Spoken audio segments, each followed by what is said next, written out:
Could you see my screen now? Yes. Cool. Thank you.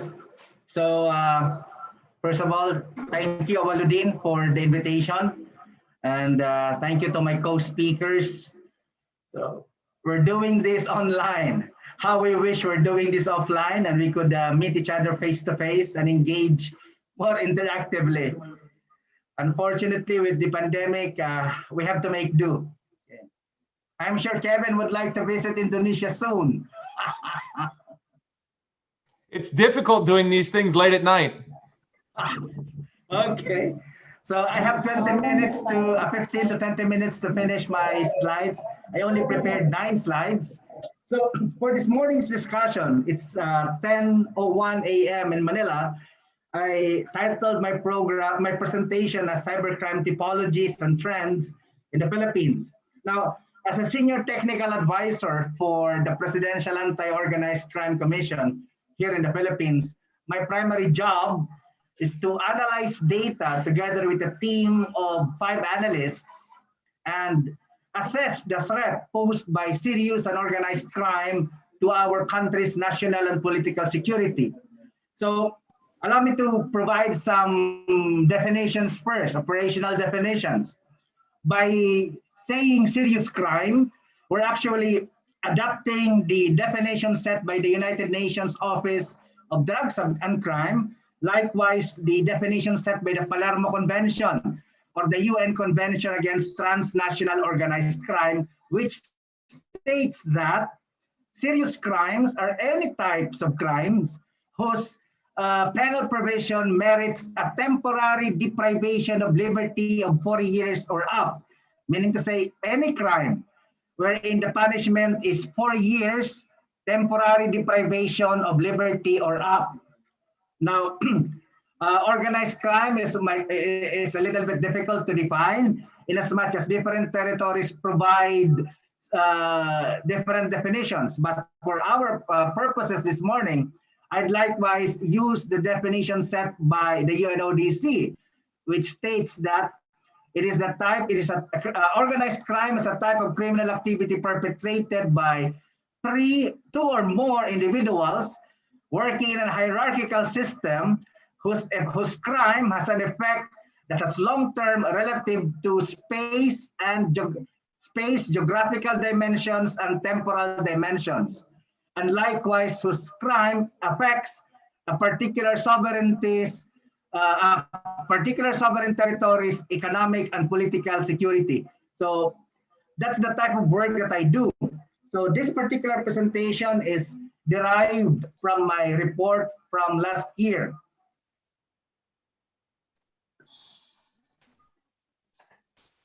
So in the Philippines, there are roughly 73 million internet users in the country, and our population stands at 102 million, growing at a 2.1% annually. So we've got a very good internet connectivity here in the country per individual. However, connection is not that good. Every individual is connected. 73 million Filipinos are connected, but the speed of our connection is not that good. Now, likewise, in terms of penetration into household, the last study we did for the Department of Information and Communications Technology in the last quarter of 2019, we found out that around 17.7 households have internet connectivity. So if you take a look at this data, we could say that the Philippines has a vast number of potential cybercrime victims. And indeed, we do have a lot of cybercrime victims. So let me show you the data that we had from last year. I mean, from 2019. Now, I'd like to highlight this particular infographic in as much as I find this to be very disturbing. Why do we say that it is disturbing? Well, if you go back to our law, our anti-cybercrime law, Republic Act 10912, or the Cybercrime Prevention Act of 2012. This is in keeping with the Palermo Convention. And in keeping with the Palermo Convention, we basically, this is in keeping with the Budapest Convention. Now, in keeping with the Budapest Convention, we basically categorize two types of cybercrimes. The first type of cybercrimes are the traditional type of crimes that are perpetrated by means of ICT. So this could be your run-of-the-mill theft that are perpetrated online, so it becomes cybercrime. So that's the first large group of crimes, cybercrime. The second type of cybercrime are the pure crimes, internet hacking, illegal access, and the like. Now, allow me to focus on the first type of cybercrimes, the traditional crimes that are enabled by online technology. Now, if you can see, in the Philippines, the most number of cases investigated by our police agencies when it comes to cyber crimes are online libel. So roughly a fourth of all cyber crimes being investigated by our police officers are online libel. So this is quite problematic because it consumes most of the time of our police officers, of our cyber cops. Instead of focusing on crimes like illegal access, instead of focusing on more serious crimes like online sexual exploitation of children, most of our police officers, most of our cyber cops are bogged down investigating online libel, investigating unjust vexation.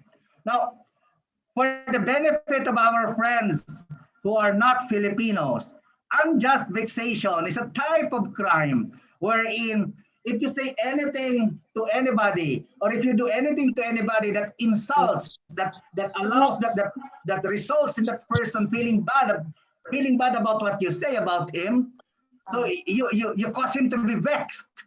So that's a crime here in the Philippines.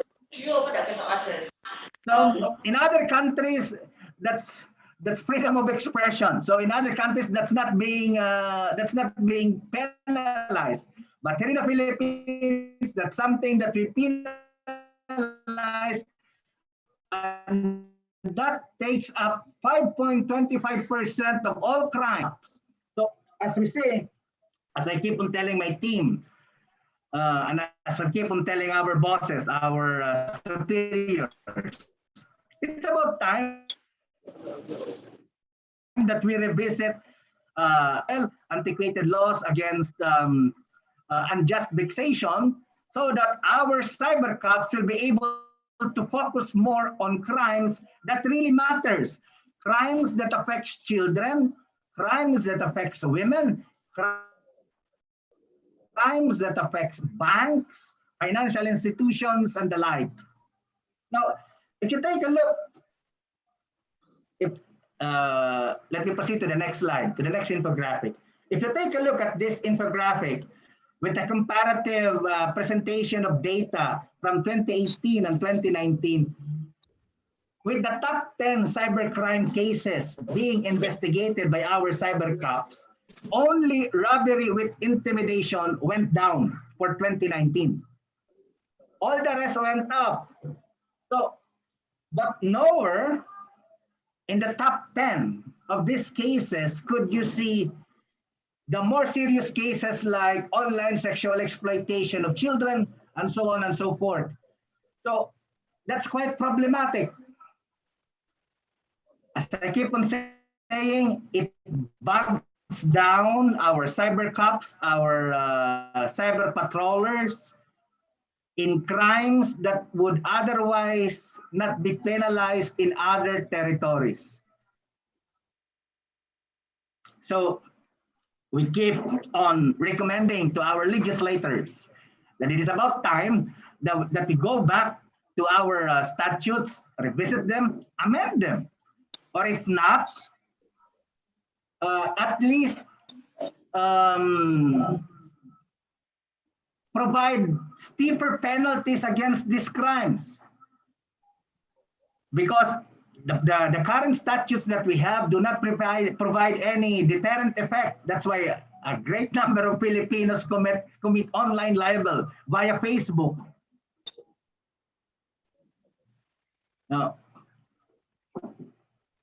these are the type of MO that we have here in the Philippines, modus operandi. So, of course, just like anywhere else, you've got hacking. I won't focus so much on hacking, but I'd like to focus on sextortion. So, the Philippines has a great number of sextortion cases here. How is it done? So, let's say at some prior instance in the past, two individuals were lovers.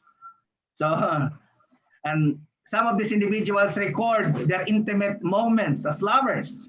And at some point in the future, later on, the relationship sour. And once the relationship sours, well, one of the parties used the recorded intimate moments to force the former girlfriend, the former lover, to engage in another sexual activity with this particular person. Or if not, they extort the person, they extort someone who was not related to him or her in the first place.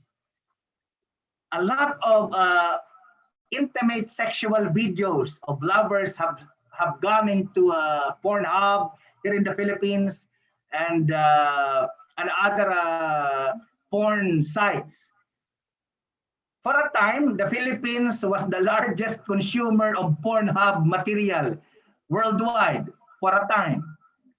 But last year, when the news broke out here in the Philippines, our legislators raised their voices and called the attention of our executive department, of our president primarily. So nowhere in the Philippines could you access Pornhub anymore. Sad to say for some people. Okay.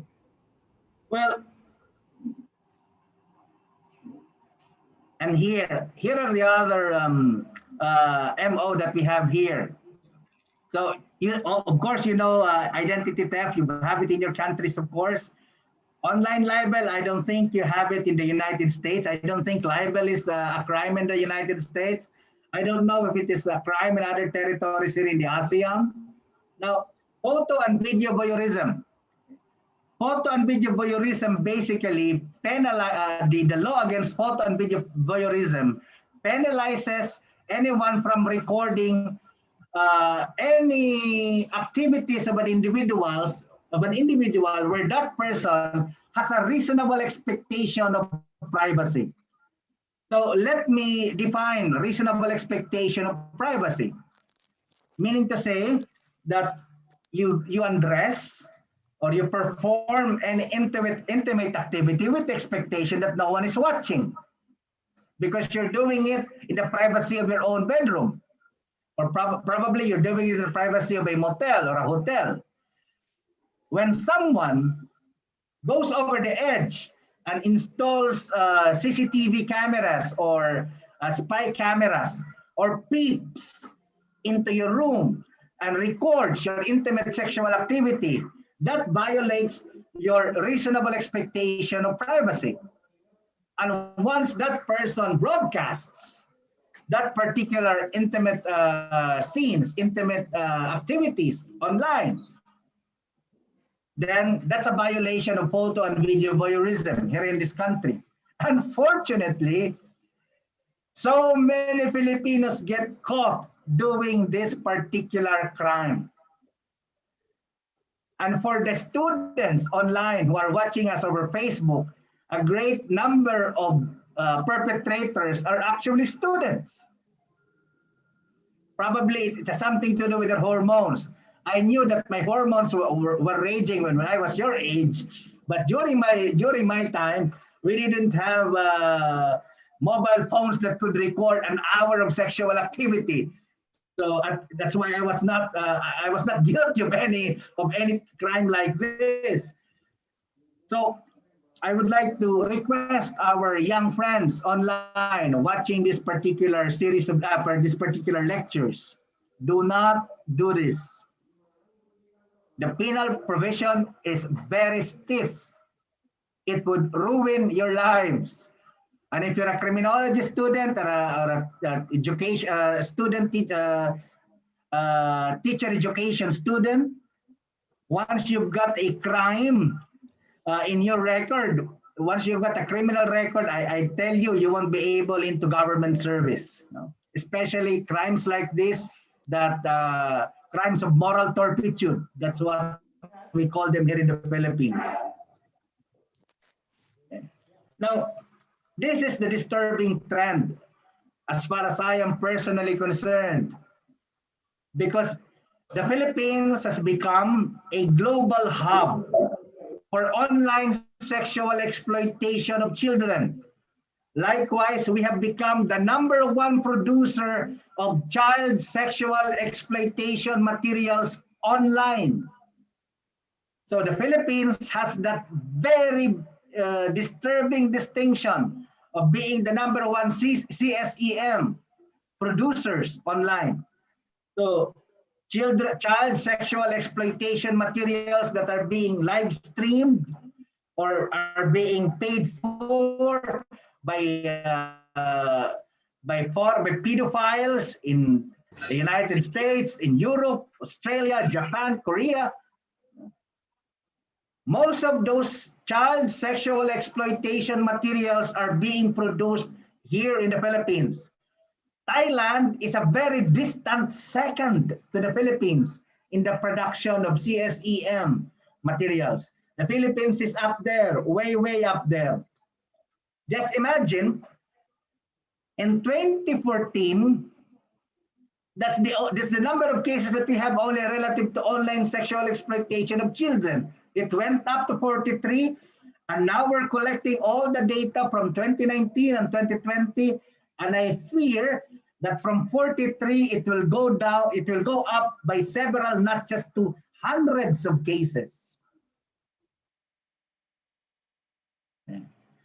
Another disturbing trend here in the Philippines is that 41% of perpetrators of online sexual exploitation of children and women are actually close relatives,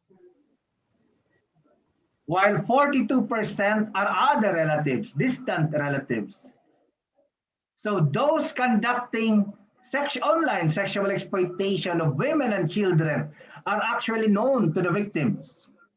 Well, data on sexual crimes in the Philippines likewise attest to that fact. Offline crimes like rape, sexual molestation, most of the perpetrators are likewise known to the victims, either they are friends, relatives, or someone that they know from the neighborhood. So the trend is also the same in as much as online sexual exploitation of children or women are concerned. Now, 8 out of 10 cases, the perpetrator is known to the victim. And on average, it will take several years before an OSEC case is reported to authorities, meaning to say, a child victim of online sexual exploitation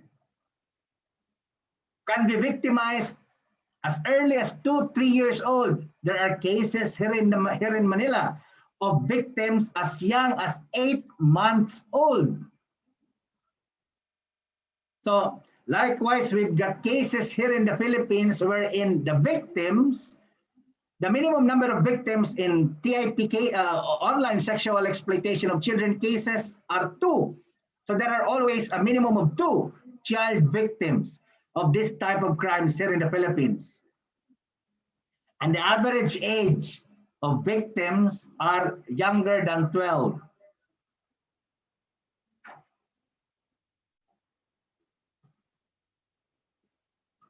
Now the profile.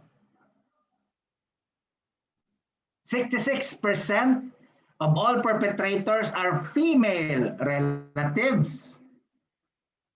The median age, the average age of the perpetrators of online sexual exploitation of children is 27. and their ages range from 15 to 75. 96% of these perpetrators are Filipinos.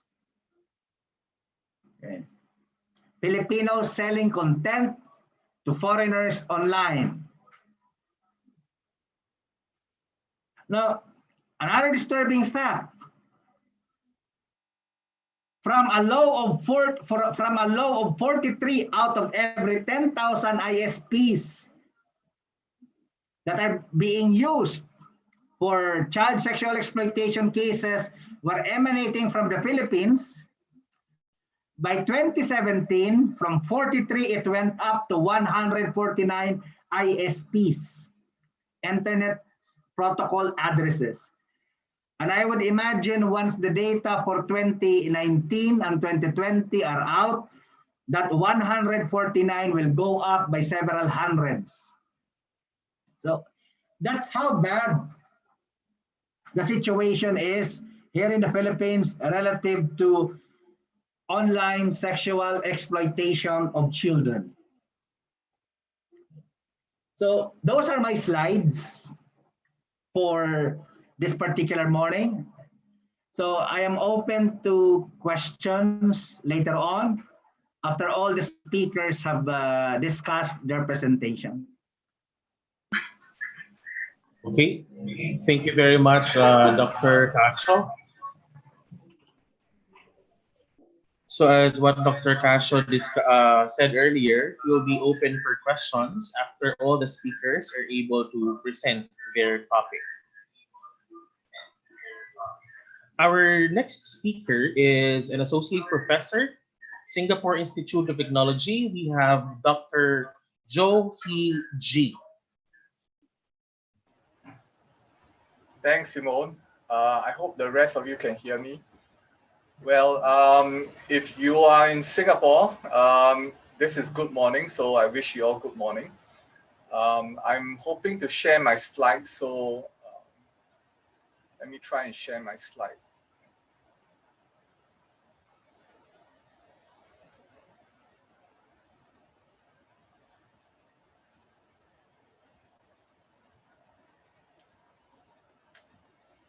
Yeah, so I assume you all can see my slide. Yes? Okay, good. Yeah, so I bring greetings from Singapore. I am the Associate Professor at Singapore Institute of Technology. I'm the Program Leader of the Bachelor of Arts in Criminology and Security here in Singapore. My area of research, I largely look at the media and a little bit about the crime happenings in the media. Firstly, I want to say a big thank you to all my fellow speakers. I think it's a very great opportunity that I get to hear how other countries are doing in this area of cybercrime. And I think Professor Winston has definitely shared very interesting insights into Philippines. And I hope to share what Singapore is going through at this point in time. Now, this is the stats that we got from We Are Social, just to give you an idea of how Singapore looks like. We have a population of about 6 million, and we have about 8.54 million, or close to 150% mobile connections, and with about 90% of our population in internet users. We also have active social media users, close to about 85% of the population. So that's just a snapshot of what Singapore looks like in terms of the cyber arena. And I just want to say that largely, you realize it's no surprise when I go around, I find that some people have 2 mobile phones instead of 1. One, they use it for personal purposes. The other one, they may use it for their business dealings and stuff like that. Our children these days also have mobile phones. I do parenting talks in schools, And I have parents who tell me that from as young as 6 years old or 8 years old, they already have the usage of mobile phones. Now, I do say this because mobile phones is the first connection to the internet world, and that's where all the cyber crimes are taking place. Now, I thought I'd share this with you all just to give you an understanding. I'm also going to share with you the recently released crime brief by our Singapore Police Force. While we typically claim that we remain as one of the safest cities in the world, but our overall crime rate has increased, largely due to rise in scam cases. So, I mean, in this particular talk, we're looking at the legal and social aspects of it. And later on, I'll use a particular framework to try and observe how Singapore is doing in this area. So if you look at the top 10 scams in Singapore, and this is one of the things that concern us, we have e-commerce, social media impersonation scam, and the list goes on down there. We realize that firstly, we are having a high prevalence rate for this type of scams, as well as if you look at the amount of monetary loss as a result of scams as well. So these are publicly available information. So if you want, you can Google the annual crime brief. You can Google via social to find out Singapore's internet penetration rate and all that. So while I largely focus on scams, I also want to talk generally about where Singapore is with regards to cybercrime. So I in my area of looking at cybercrime, I'm fond of using this framework called LASIK's modalities of constraint. I'm not sure how many of you are familiar with this framework. If you're familiar with the Creative Commons, it's actually created by this guy called Lawrence Lasik, and he has also devised this framework in looking at how to constrain behaviors on the internet. Constrain behaviors, typically in this particular perspective, is looking at how to constrain criminal behaviors. So in his framework, he looks at these four aspects: the law, architecture, market, and social norms. So for example, I would not perform a particular behavior because the law will punish me in some way. So that is one area of constraint. Architecture typically talks about technological means. So let me just give you an example. In Singapore, we have what we call speed bumps, especially in those residential areas, where this speed bumps is an architectural solution to slow down speeding cars. So this is what it means by architecture. So I will not speed because there are speed bumps on the road, and going too fast may damage my car or may hurt me. So architecture also constrains a person's behavior. Then we have market forces that constrain a person's behavior. So for example, if a certain behavior would cost me a lot in monetary terms, I may not perform that particular behavior.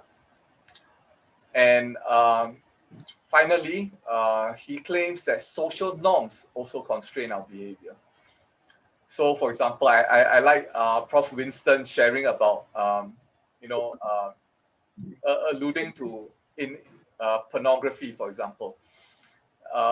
In the old days in Singapore, pass around, before the internet was, before the advent of the internet, we had pornography being passed around in magazines and stuff like that. But the social norm at that point of time is that pornography is seen as a bad thing. It's not a positive social norm.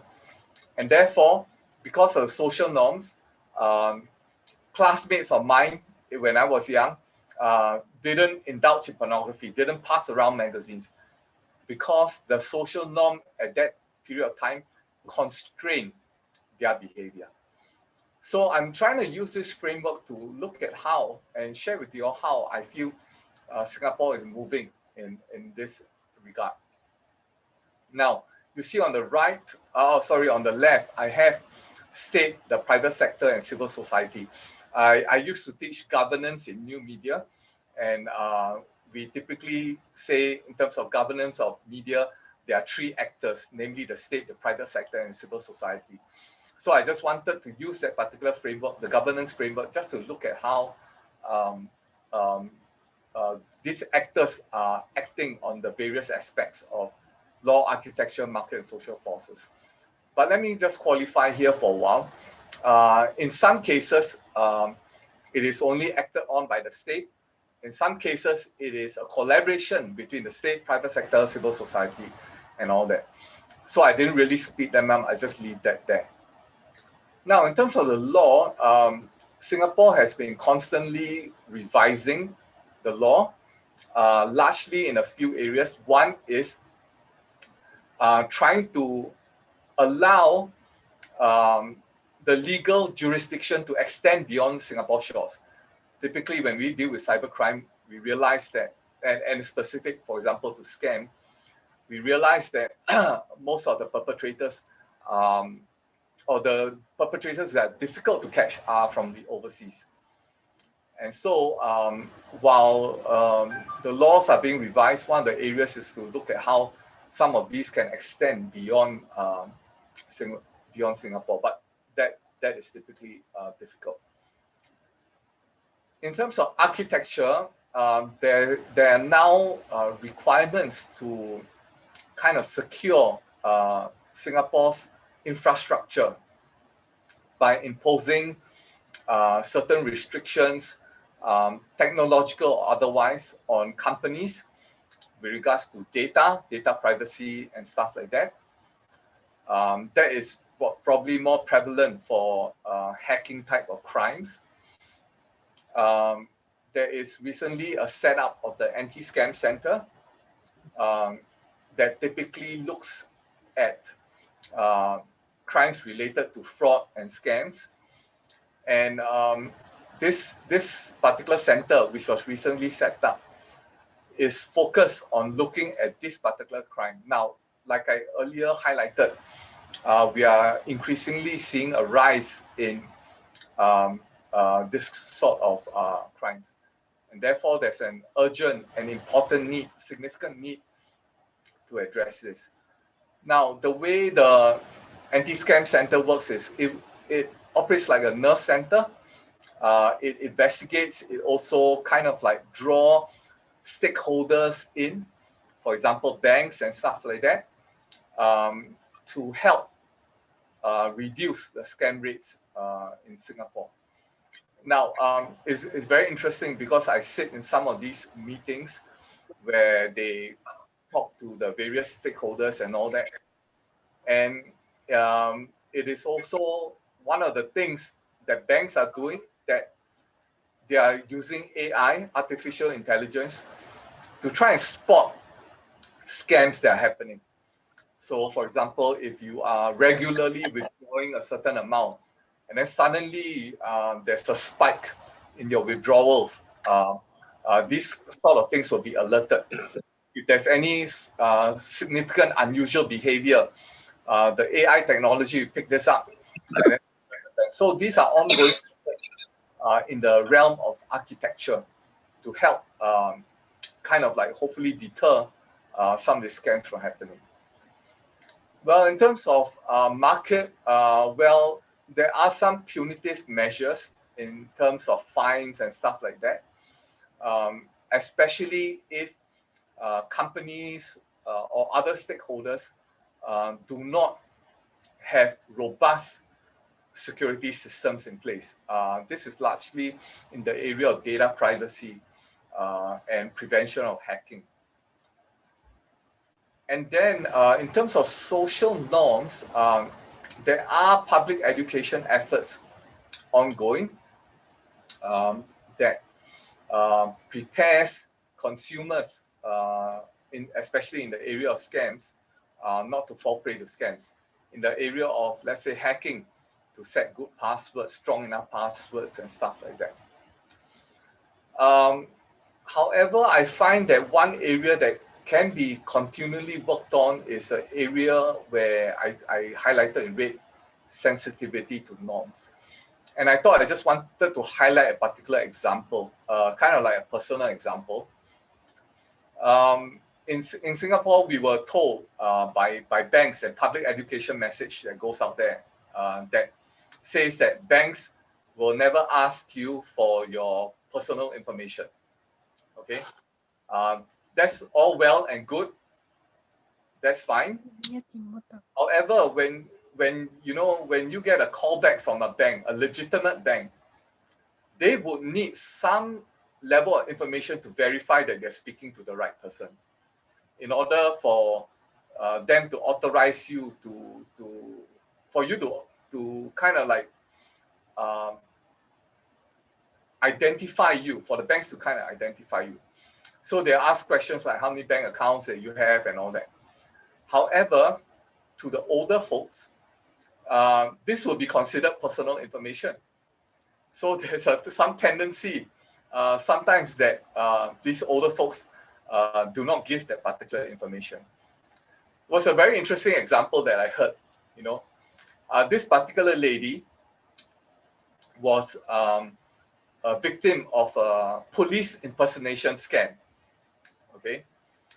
Now, when the police found out that she was a victim, the police actually called her and wanted her to secure her account and lock her account. But she didn't believe the police. She thought that she was being scammed by the police. And it actually just goes to show how ingenious some of these scammers are. And they kind of write on the social or the norms in which the police or the way the banks in Singapore operate to kind of trick the person into dispersing their money.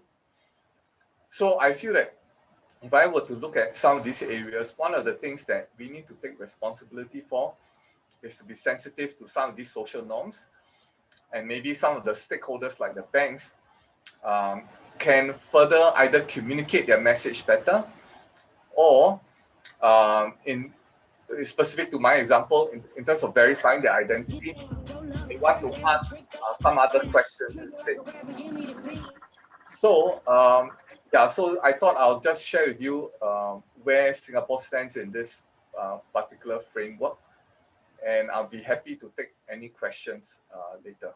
Thank you very much.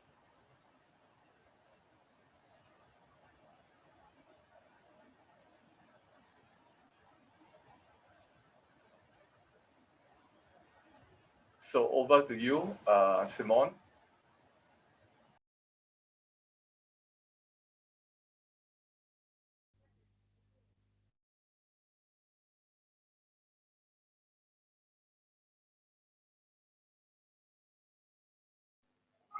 Hi, Simon.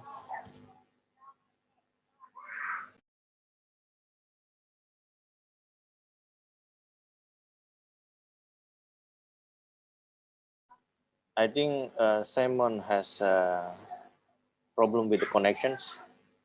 Maybe you can go to Kevin. I was going to say, while we wait for Simon, does anybody have a joke they can tell?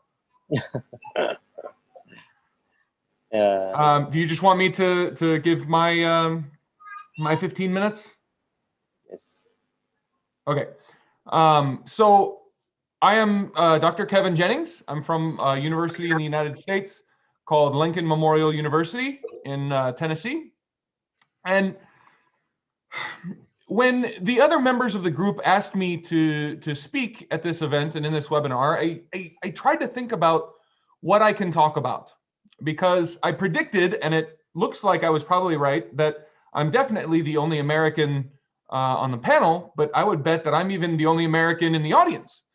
And forgive me for saying this, but that's because Americans are very self-centered.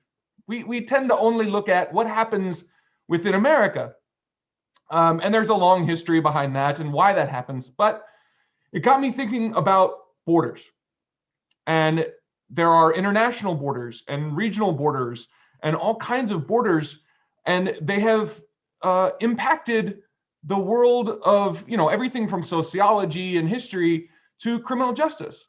And those borders have been a major barrier to crime and criminals because, you have to have a passport to cross a border, an international border at least.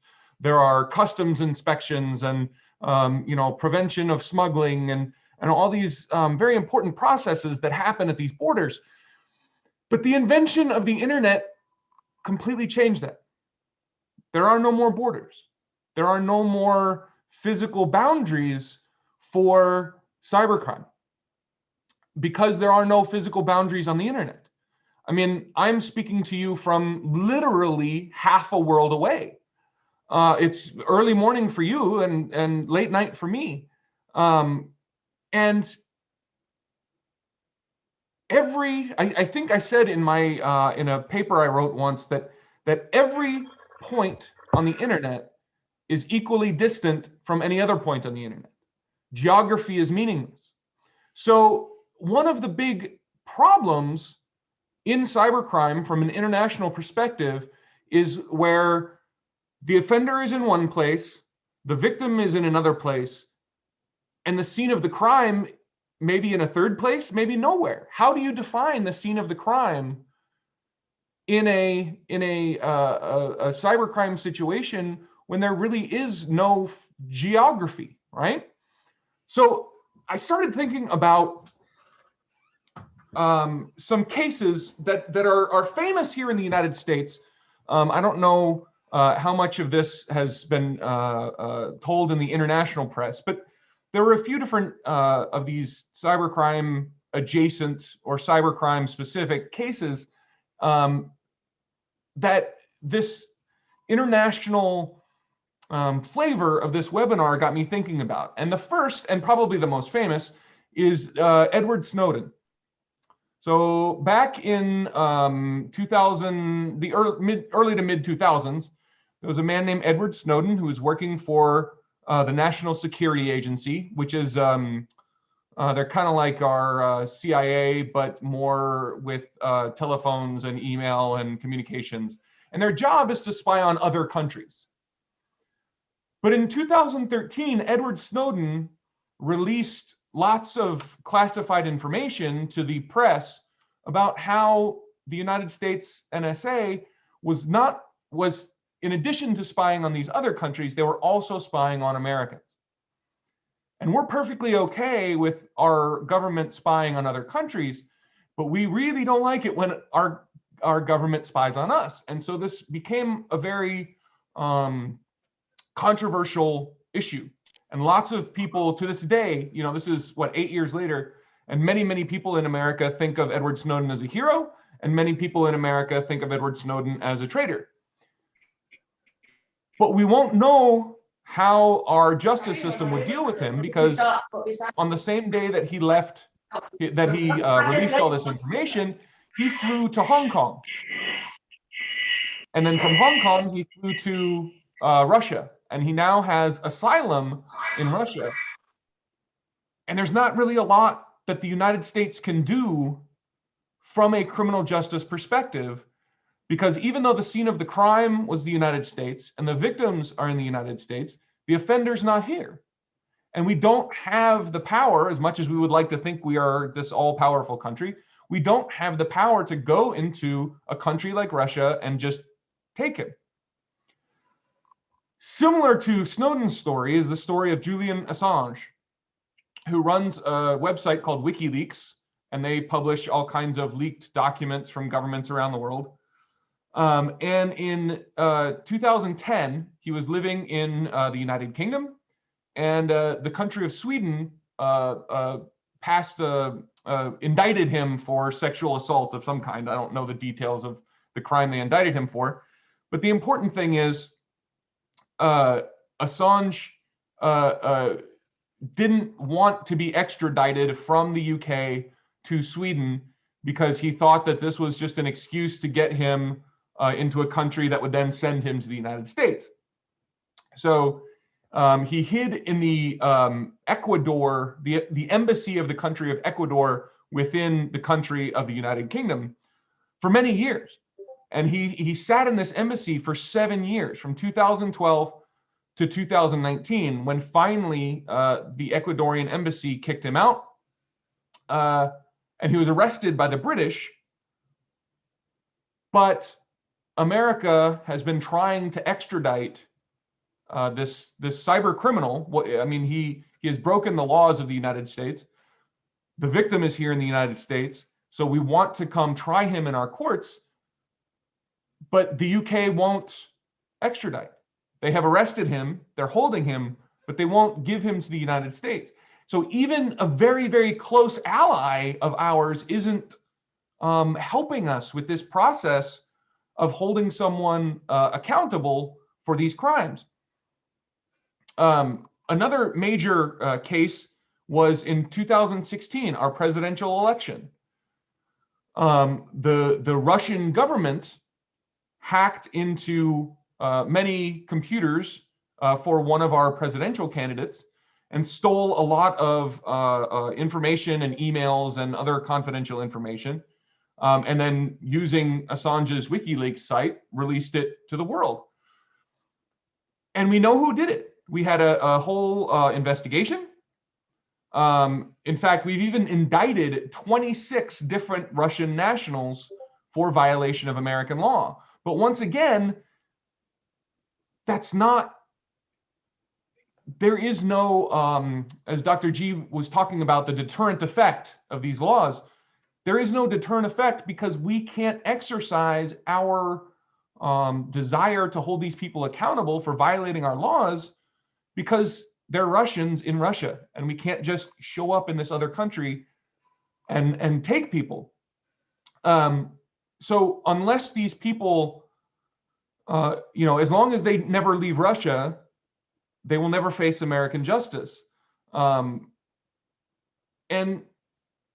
so these international incidents, these international difficulties, because the offender was in one place and the victim was in another, there is no legal consequence so often. And even within the United States, this can be a problem. So one of the things Dr. Romero Casio talked about in his presentation was revenge porn, or I can't remember how he termed it, exploitation porn, something like this. But here in the United States, this might shock you to learn, but we have no federal countrywide law that makes that act illegal. We leave it up to our states, and each state has to write its own law against that. And most of them have, but some of them still in 2021 have not made a law making that revenge porn, that sexual exploitation that Dr. Romero Casio talked about, illegal. And even in the states that have created laws against that action, many of them are much different than others. So in some cases, it has to be a boy and a girl that were formerly in a relationship. In other states, it doesn't. It can be, 2 men or 2 women, or they don't have to have been in a relationship.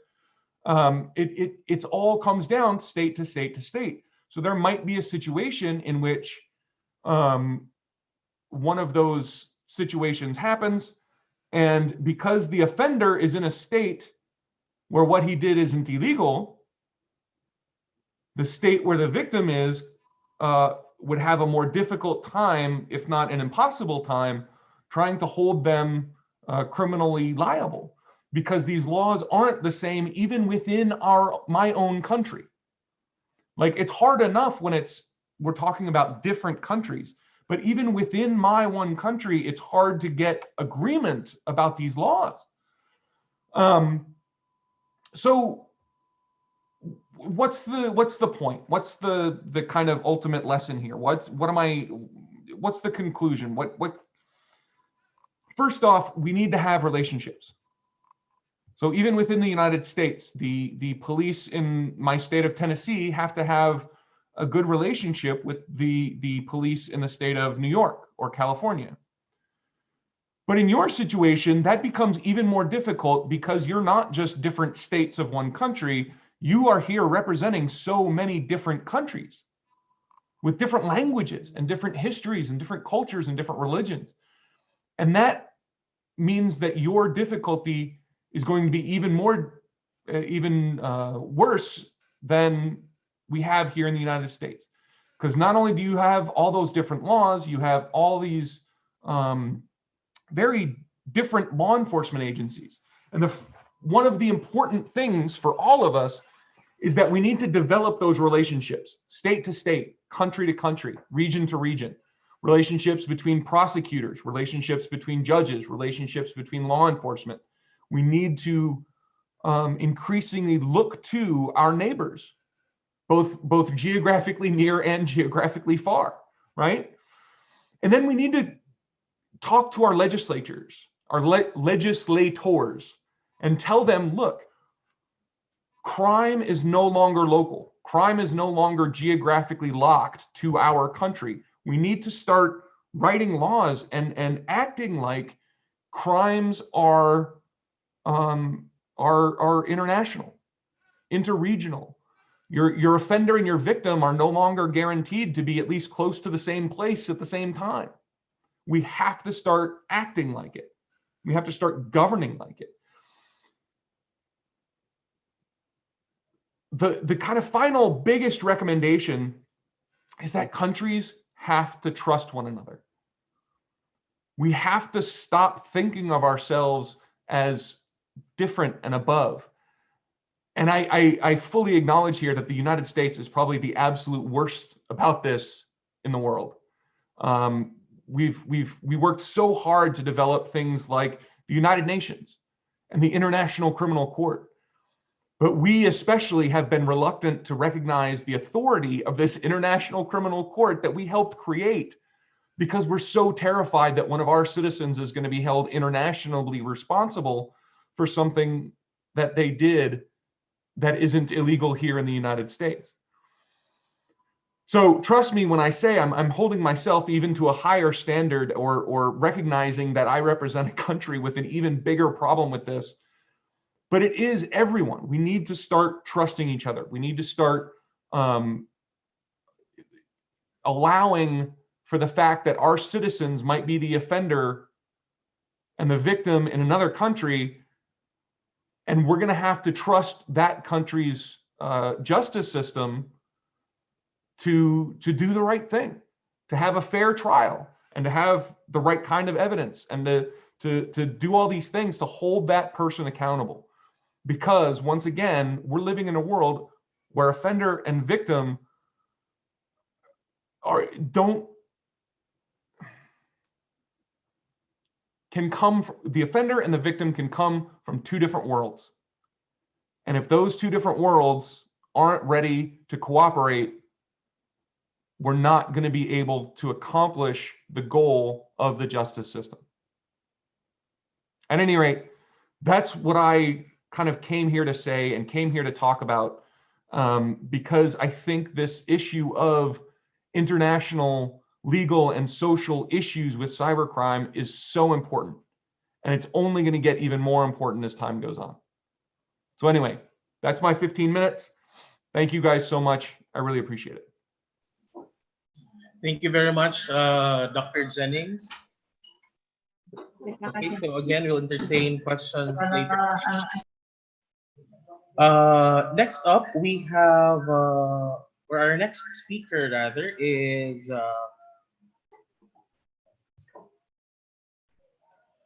he is the CEO of Hay Law and senior lecturer at Bayangkara University, Dr. Awaludin Marwan.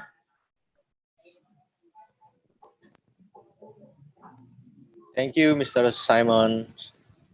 But maybe Dr. Muhammad Rahim can go first. Yeah, sure. So instead of Dr. Marwan, we can go first with Dr. Muhammad Rahim Kamaluddin. He is a criminologist and associate professor at the University of Kebangsaan, Malaysia. Thank you, Mr. Simon. Good morning, everyone. Still morning in Malaysia. Yeah. First of all, thank you very much. Yeah. And congratulations to Hello as well as Pacific for organizing this fruitful webinar. Yeah. So I'm very sure this will give uh, some insight. Yeah. On the comparison, yeah, of cyber crimes between few countries. Yeah. All right. In Malaysia, I am Muhammad Rahim from the National University of Malaysia. I'm a criminologist currently focusing on profiling, yeah, of criminals. My area of research is on profiling of criminals, as well as I'm also currently doing research on cybercrime and commercial crimes in Malaysia. So I thought of sharing some findings, yeah, with all of you before I publish this. In Malaysia, to be honest, the cybercrime, yeah, cases are increasing, yeah, especially during this pandemic time. Yeah. Why? Because most of us are being cyber dependent individuals. Yeah.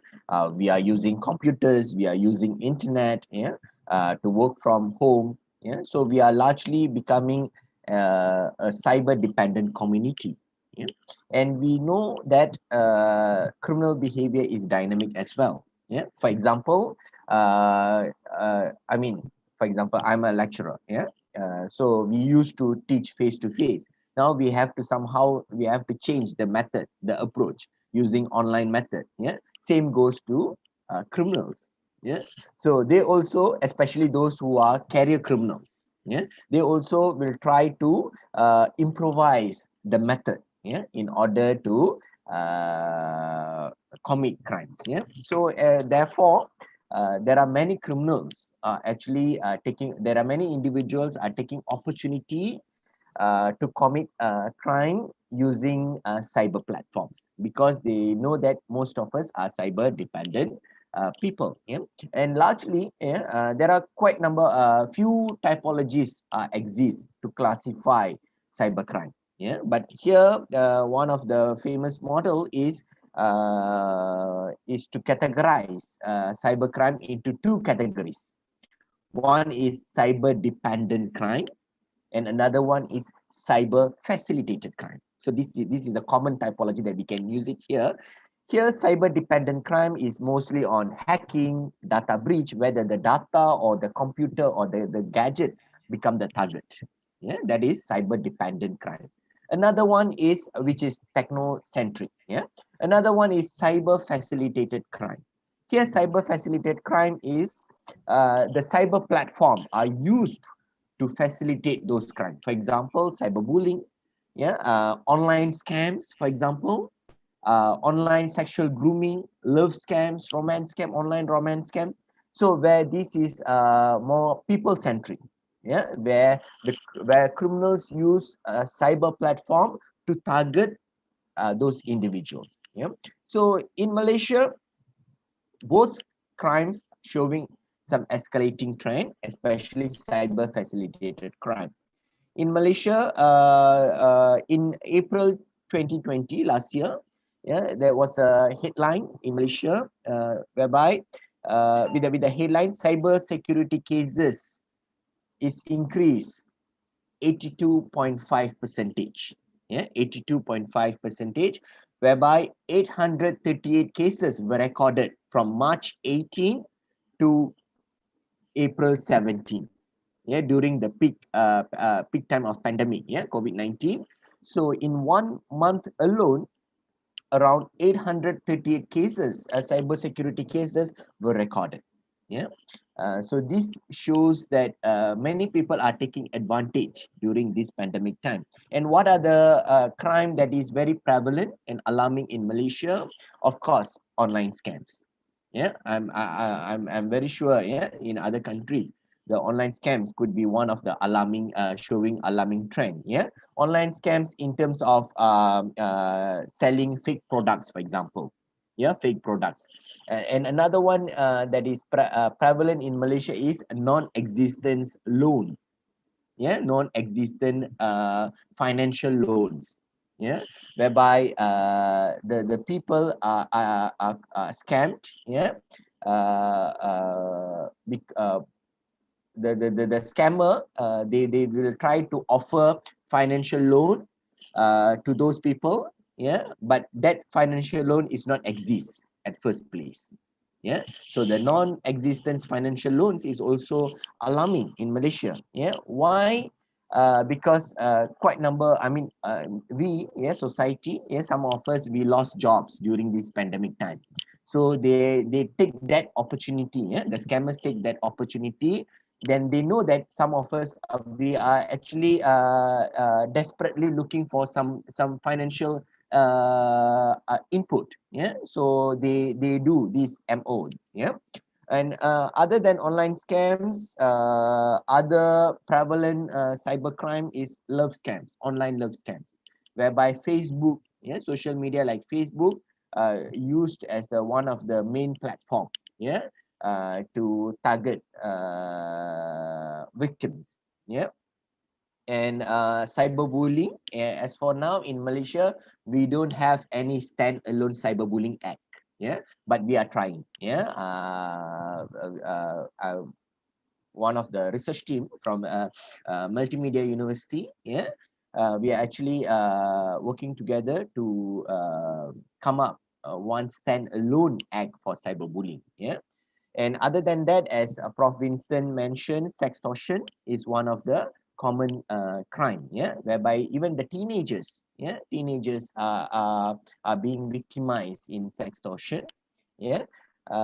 So these are the few cyber crime, yeah, especially cyber facilitated crime, which is very prevalent in Malaysia. Yeah.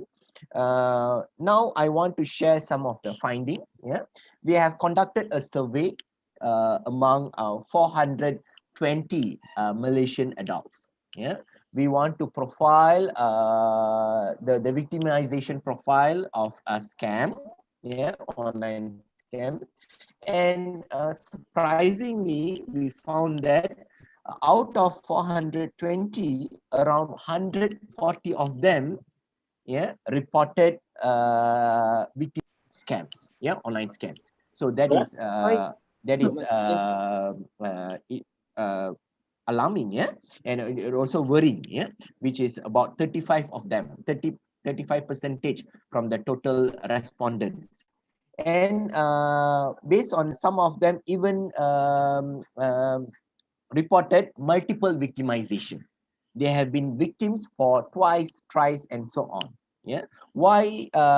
Quite maybe we can ask, how come they can become victims for twice, yeah, for thrice, for three times, and so on? Yeah, are they stupid or what? Yeah, but actually, because of the dynamic nature of MO, yeah, so that allows, yeah, to what to scam those individuals, because maybe they have been victim for the first time under MOA, for example. Yeah, for the next time they are being victim again because the scammer using a different strategy. Yeah, so the MO of cybercrime is also changing dynamic. Yeah, and out of 420 of them, yeah, around 43 percentage of respondent have agreed that their family members, yeah, any of their family members, it could be mother, father, or siblings, have been victim in cybercrime. Yeah, been victim in online scams. Yeah, 43 percentage. That's a lot. Yeah, that's almost half, which is around 200. Yeah, almost 200 of them reported one of their family member have been victim in this cybercrime. And around 48 percentage from the total respondents reported that they have been approached by scammers. Yeah, there's a history of where the scammers have approached. Even I have received a call from scammer for few times. Yeah. So definitely online scam is something worrying, and we need to take some urgent measures so that we can do something. Yeah. And we also studied the psychological profiles of victim, whereby we interviewed and the victims of cyber online scams. We want to know what actually made them to be easily become the victims for the online scams. And so these are the profile I can go through. Yeah. Number one is most of the victims, they exhibit risk-taking behavior. Yeah, risk-taking traits. Yeah, that is one. The second one is a majority of them, they are people with low self-control. Yeah, low self-control. The third one is a loneliness. Yeah, loneliness is one of the major trait or major factor for individual to trap in love scam, online love scam, loneliness. Yeah. And another one is emotional based decision making trait. Yeah. They are not rational but emotional. For example, if someone offer them iPhone with at a very cheaper rate, yeah, they just blindly agreeing to pay that amount because they think that it's very cheap and they couldn't get iPhone at that for that rate. Yeah. So they are very it is largely emotional driven. Yeah. And then last one is, of course, majority of the victims, they are the people with having they easily trust people. They easily trust people. Yeah. So and they don't do any kind of survey or research prior to decision making. So these are the few traits. And I would like to propose one thing. It would be very good. Yeah, it would be very good if Halo as well as Pacific, yeah, we can come together. Yeah. And maybe we can come up with an index. Yeah, between these 5 countries. Yeah, for example. Yeah, to see the trend. Yeah, to see the trend, to see the pattern of cybercrime. Maybe we can focus on one crime, or maybe we can focus on few types of cybercrime, and what are the efforts that we want to take, because cybercrime is borderless in nature. Yeah, that is one of the reason why cybercrime is escalating, because it is borderless. Yeah, it is not geographically bounded, as Prof. Kevin said. Yeah, anyone, the victim can be from Indonesia and the criminal can be from Singapore or from Malaysia. Yeah, and vice versa. It is borderless. And another factor why cybercrime is escalating is the anonymity factor, because everyone can open social media at this point of time. You just need to have an email account. Yeah, so the anonymity factor, yeah, allows them, encourage more people to explore, yeah, in cybercrime. So I hope Halo with Pacific, we can come together, yeah, to come up with some basic index, yeah, on cybercrime, yeah, to have so that we can give some better picture, yeah, on particular indicators or particular domains of cybercrime. So with that, thank you very much, and thanks once again to Halo for giving me this opportunity. Thank you.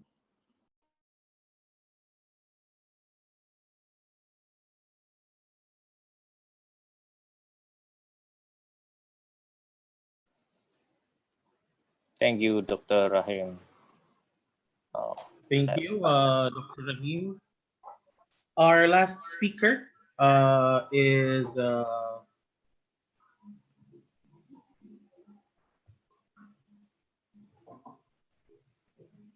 CEO of Halo and senior lecturer of Bayangkara University, Dr. Awaluddin Marwan. Thank you, Mr. Simons. You lead the discussion very good. And also thanks to all the speakers. I learned a lot from the materials that you present. to the discussions, the perspective of comparative on cyber crimes in Singapore, and I got a lot of insight from Dr. Rahim, the typical persons who frequently become victims, loneliness, and people who easy to trust with the others, and also a lot of data of cybercrime shown by Dr. Winston, and I always enthusiast to follow G lectures, in the presentation of internet in Singapore, and the phenomena of scams, and also Kevin, about the international cases. And I love to watch the movie of Snowden. It's very what is it? I call it scary movie because how big the surveillance can get into one machine, and the government can control and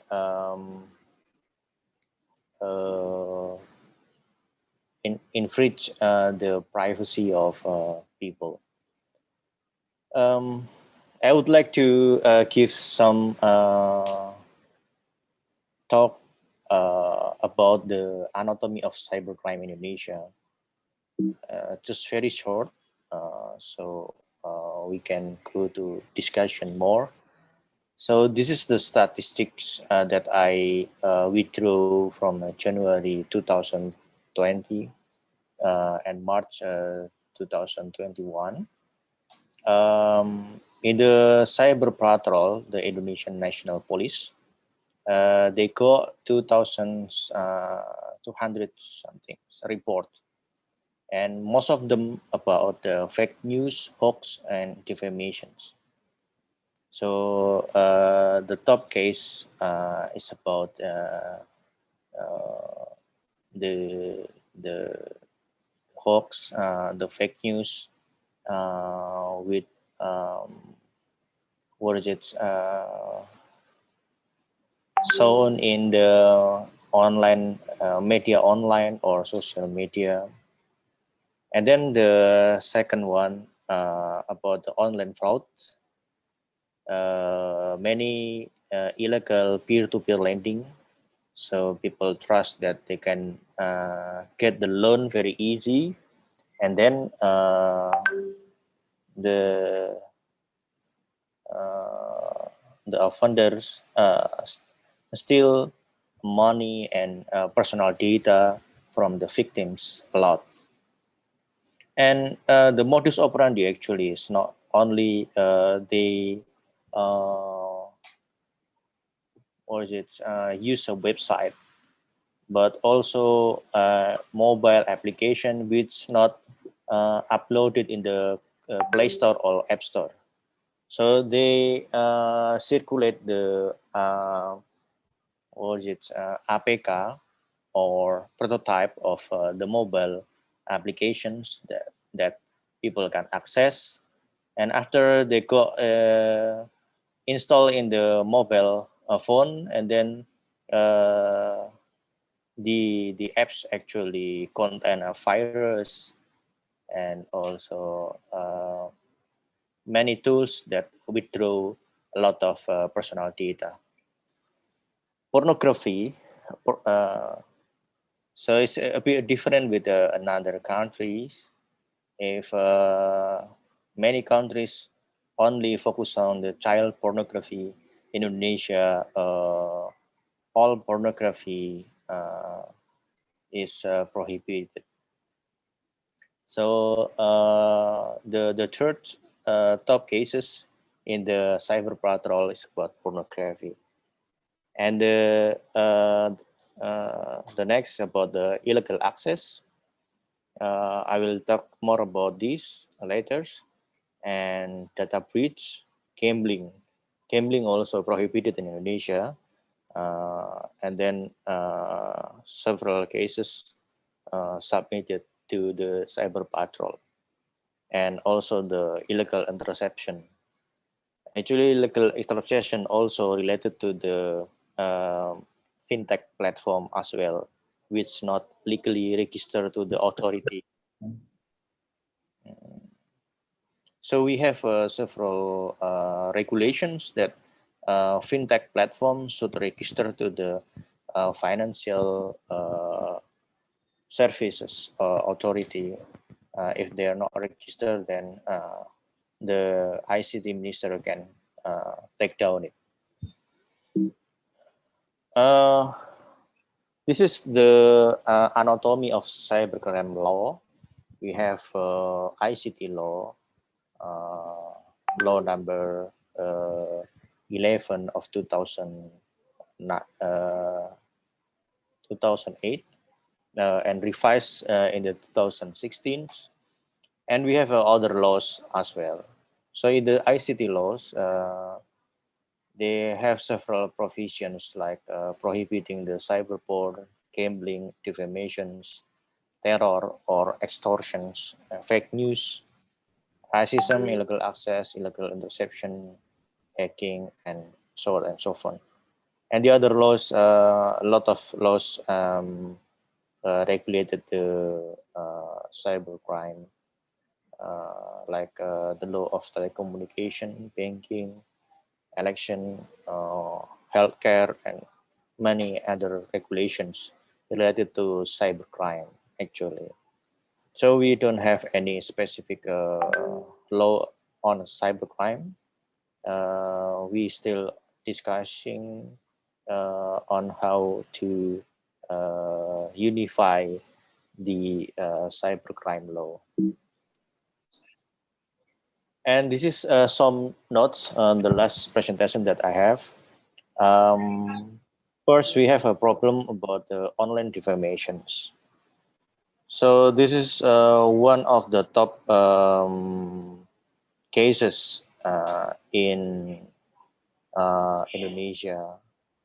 And our president already highlighted that he won critics from people, but it seemed that people scared to criticize the government. That's the story about the revisions of the ICT law. ICT law regulated the online defamations. So the online defamation actually got a lot of complaint because of it seemed that the online defamation also is opposite with the freedom of expression and freedom of press.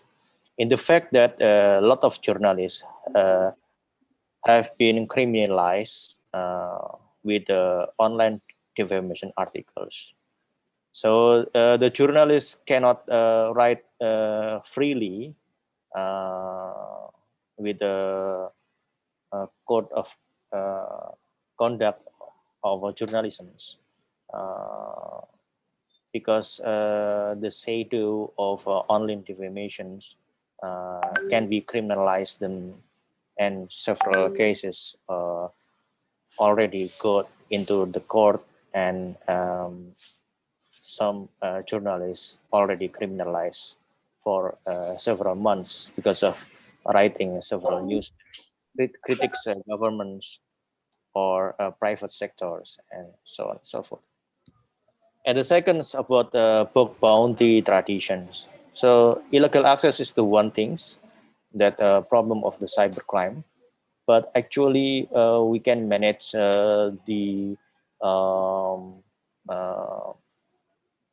prevention of the illegal access, which mostly came from the I call it script kiddies. So the young people with a lot of passion with cybersecurity, they're trying to learn how to do with the penetration testing and learn some of script of code of hacking. So they have to be guided by the government or accompanied by the universities in order to make a damage for the private sector or governments. So the university can invite the hackers to help with a book bounty. So they're not asking for money mostly, but we can give a certificate, for instance, if they make penetration testing and catch the hole. After the hole or bug found by the hackers, they give report properly, ethically, without damaging the electronic system, and we can give the certificate to the hackers. So I already done with several hackers. So they from the black hat hackers, and I accompany them to be ethical hackers. And now they become a professional and got several certifications like ethical hacker, certified ethical hacker, which are very important for industry. So it's very important to manage the book bounty. And the last one about the digital literacy.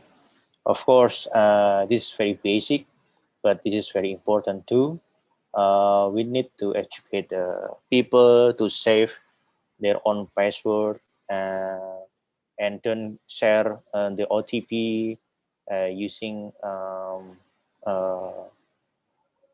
the social media with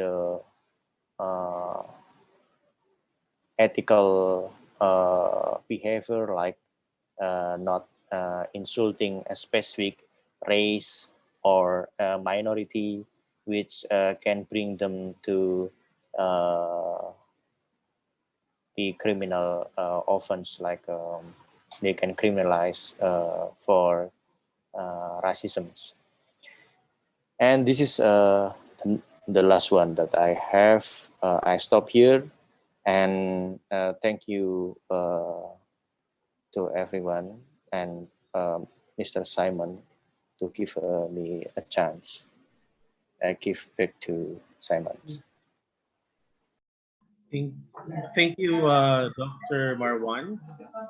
Okay, so I guess we are now open for questions. If there are any, you can just type the questions at the chat box if there are, and maybe one of our speakers can address your questions.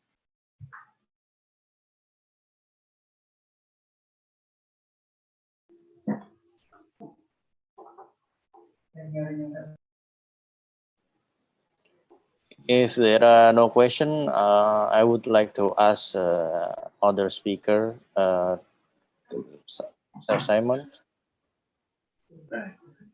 Is that possible? I a bit curious to learn how the law of defamation in other countries, because in Indonesia online defamations can proceed to the criminal law systems, but actually we do have to propose with the civil case. So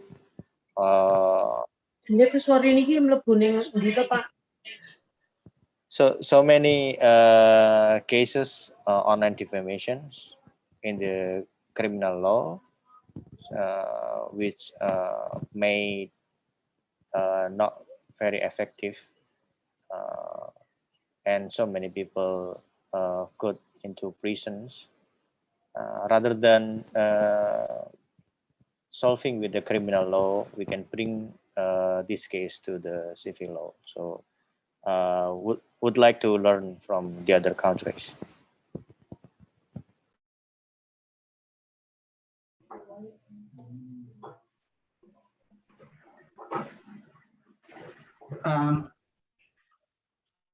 Should I begin, Awaluddin? Yes, Winston, Dr. Winston, thanks. In the Philippines, when we talk of online libel, only the originator of the defamatory statement who posts it online is charged. So our Supreme Court does not allow the penalty provision to extend to those who share defamatory posts. So you see something on Facebook, you share it, you are not guilty of online libel because you only shared what you saw on Facebook, right? So it is only the originator of the online posts who get sued with online libel. As I keep on saying, I find this really very problematic. There is a need for the Philippine government, for the legislature to revisit our law against libel because it consumes a lot of the time of our cyber patrollers, of our cyber cops.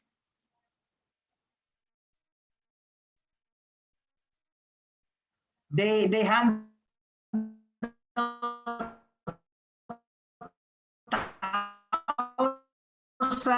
thousands of online libel cases every year.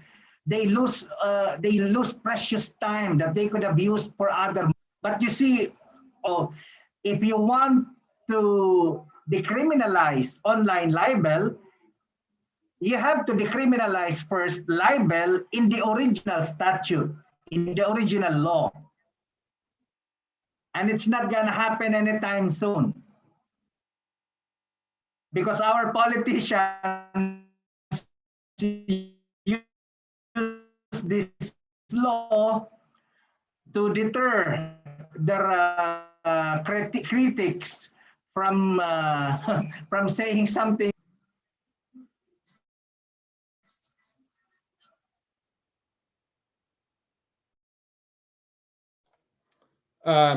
So I guess I can answer as well for the United States, but all of our libel and defamation and all those are only civil.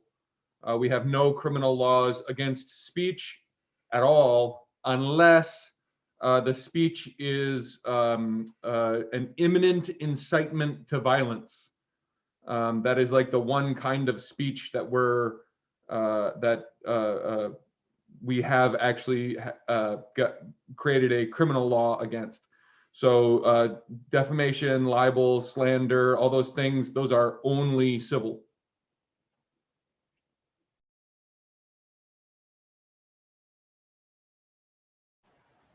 So I guess I can help respond. In Singapore, we have what we term as Protection from Online Falsehoods and Manipulation Act. So basically, if I'm not sure whether how far this is related to libel or answers your question, but basically, if there's fake news or information that's put up that is deemed harmful to the nation in general, when the act takes effect, it can either there are a few options. Either it can, for very severe cases, remove it, order for it to be removed, or put up a counter argument beside that particular post or that particular message. So yeah, if you want more information about it, you can type POFMA, POF MA, and that is Protection from Online Falsehoods and Manipulation Act.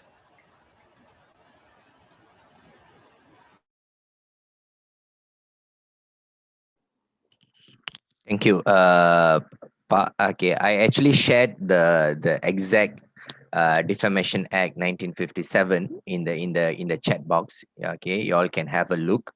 Okay, that is the detailed one.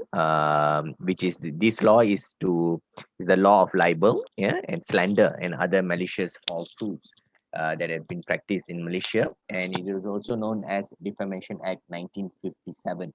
So you can see the attachment in the chat box. Yeah. So I think the details about this act is presented in that document actually. Thank you.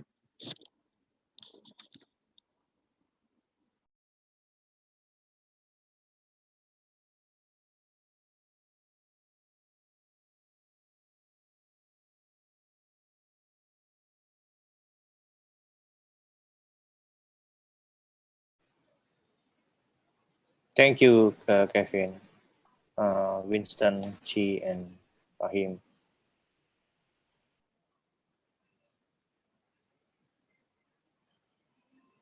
Thank you, Simon.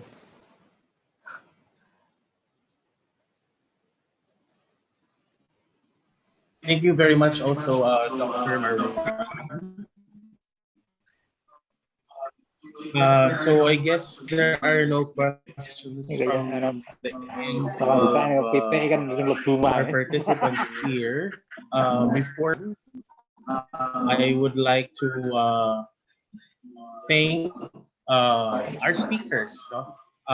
Who are also the founding members of Pacific, or the Pan-Asian Cybercrime Investigation in Digital Forensics Interactive Cooperation. So we have Dr. Marwan, have Dr. Rahim, Dr. Kasho, of course, Dr. Joe Hiji, Dr. Jennings. Thank you very much, and to all our participants. So, would there be any parting words from any of the founding members of Pacific before we say goodbye to each other? I would like to say one thing, and that is that I study this for a living, and I spend so much of my time and energy on this, and to be to only talk about it for 15 minutes was like physically painful, because I want to talk about it for hours and hours and hours.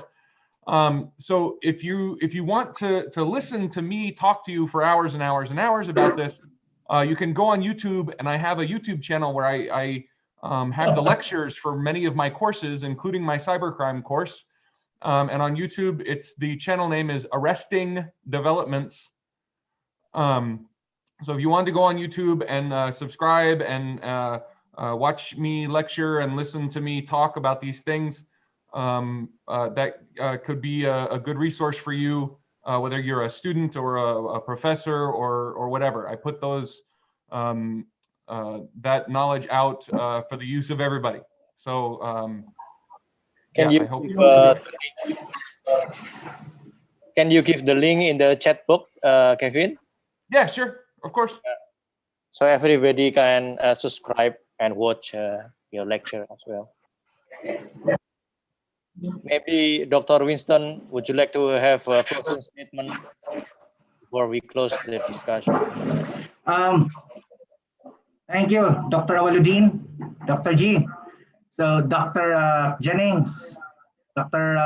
Rahim, these individuals have become friends over at Facebook and over at WhatsApp.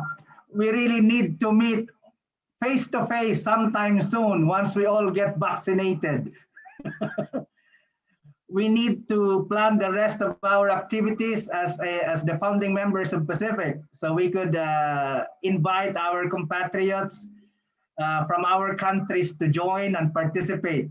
So hopefully the pandemic eases sometime soon, so we could bring Kevin to Asia again. Now, to our friends all over the region and those watching from the United States, namely Kevin, thank you for taking the time to listen to us. We will be sharing the presentations. Dr. Awaluddin has collected them. Am I right? Okay. So Yes. we will be sharing them to all of you who would be willing to, who would ask for the copies, right? And we will be providing assessments as well. So for those, let's say from Manila, from the Philippines, who would want certificates, we have prepared some assessments for you to answer before you get the certificate from the Philippines, just to make sure that you really did listen to the lecture. For a time, I'm a professor here, so I'll just make sure that you did listen to the lectures, so you'd be able to answer the assessment. No assessment, no certificate. So thank you very much, Marwan, Dr. Awaluddin, for this wonderful effort on your part. Yeah. Thank you very much for the initiative. You are welcome, Dr. Wistol. Thank you. Thank you. Thank you. Chi and Dr. Rahim, could you please give just a short closing statement? All right. Thank you once again, to Dr. Awaluddin, for organizing this webinar. Yeah, I think this is our first gathering, virtual gathering, to bring all of us in one platform, and I'm very sure, and this would be the turning point, for Pacific, to do more programs after this, maybe face to face, and we can replicate this in few other countries, soon. So waiting for that moment. Wish you all the best, and thank you. Okay, Chi, your time. Yeah, I think I think one good takeaway from Dr. Kevin's message is that this area is a global affair, and it's no surprise that we are a global team that's looking into this. So I think it's a very good start, and I agree that let's move this, let's get this movement going. And I'm very happy to be part of this. Thanks, everyone. You are welcome. Here with our friends, several campus already joined with us in this room. So they also, as a co-host in Indonesia, they will be happy to invite you all also in Indonesia, like University of Asahan in South Sumatra, University Pendidikan Indonesia, University Batanghari, University Medan Area, University Sang Bumi Jurai, University UKI Makassar, University Islamic University of South Sumatra Medan, a lot of university, Bali Dwipa, Pancabakti, Untak Semarang, Untak Samarinda, University of Jenderal Sudirman, University Hajairin, Palembang, Muhammadiyah Bima, Jana Badra, Dwi Jendra, Wijaya Kusuma, and Caritas Papa Manokwari, Sawari, Gading, Makassar. So all of them are 20 universities supporting us. So we'll be happy to meet again. Of course, after vaccinations, we have to gather offline. Okay, keep healthy, everyone. Take care. Bye-bye. Thank you. Thank you. Bye, G. Kevin. Bye, Thank you, Rahim. everyone. Awaluddin. See you all soon. Bye. Bye. Very good. Thank you. Thank you, Dr. Sam Awaluddin.